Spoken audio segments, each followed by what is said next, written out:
Section 3. Two overseas students called Spiros and Hiroko have just finished the first semester of their university course. They are discussing with their English language teacher how they coped with the course.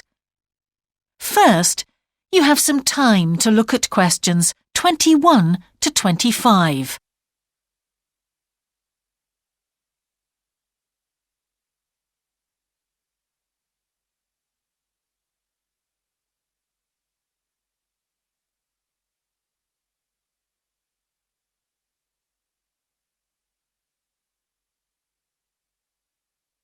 Now listen carefully and answer questions 21 to 25.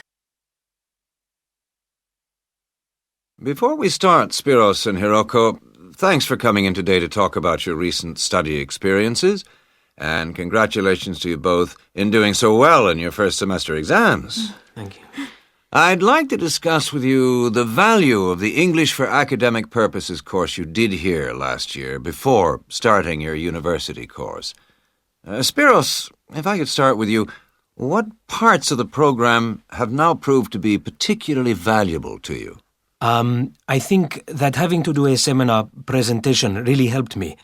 For example, a couple of weeks ago in our marketing subject, when it was my turn to give a presentation, I felt quite confident. Of course, I was still nervous, but because I had done one before, I knew what to expect. Also, I know I was well prepared, and I had practiced my timing. In fact, I think that in relation to some of the other people in my group, I did quite a good job, because my overall style was quite professional. What about you, Hiroko? That's interesting. In my group, I was really surprised by the way the students did their presentations. They just read their notes aloud. Can you believe that? They didn't worry about their presentation style or keeping eye contact with their audience. And I remember that these things were really stressed to us in the course here. So, how did you approach your presentation, Hiroko?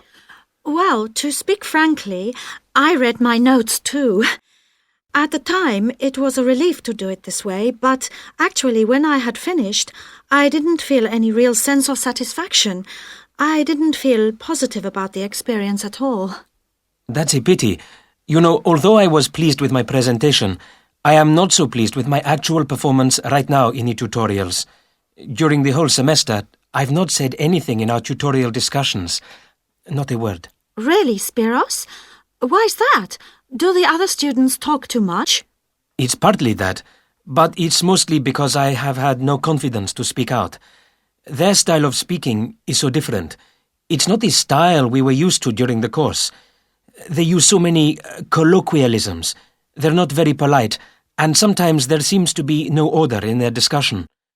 Also, they are very familiar with each other, so because they know each other's habits, they can let each other into the discussion.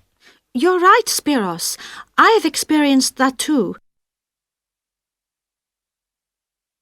Before you hear the rest of the conversation, you have some time to look at questions 26 to 30.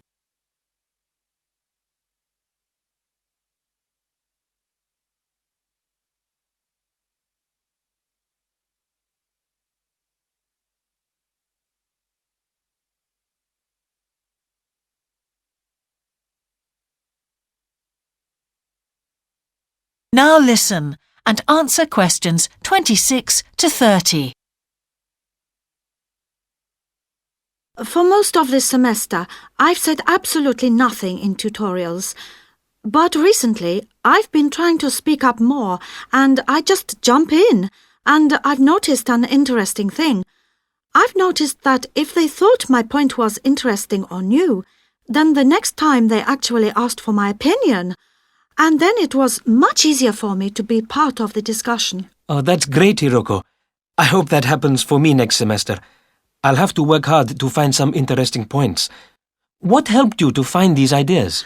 I think that one thing that helped me with this was the reading. I've had to do so much reading this semester just to help me make sense of the lectures. At first, I couldn't understand what the lectures were talking about. So I had to turn to the books and journals. Every night I read for hours, using the lists of references that were given, and I made pages of notes. At breakfast, I read and read my notes again. This habit has helped me to follow the ideas in the lectures, and it's also given me some ideas to use in the tutorials. But I did so much reading anyway. I don't think there's any time left over for anything extra. My reading speed is still quite slow, though I'm much better at dealing with vocabulary than I used to be. What else do you think we could add to the course program to help with this reading problem? There's not really anything because it's my problem. I remember we were given long articles to read. We didn't like that, but now I realize that reading those long articles was good preparation for the things I need to read now. Also, in class, we regularly had speed reading tasks to do, and we kept a record of our reading speed, so the teachers were encouraging us to work on that. That's true, Spiros, but what we read could have been different. Sometimes in the English class, I felt frustrated when I had to read articles about the environment or health or education, because I wanted to concentrate on my own field, but we didn't read anything about engineering. So I think I wasted some time learning vocabulary I didn't need. But surely the strategies you were taught for dealing with that vocabulary were helpful? Yes, but psychologically speaking, I would have felt much better working on reading from my own field. What do you think, Spiros? Oh, I agree. That would have helped my confidence too, and I would have been more motivated. It was good, though, that we could work on our own topics when we wrote the research assignments.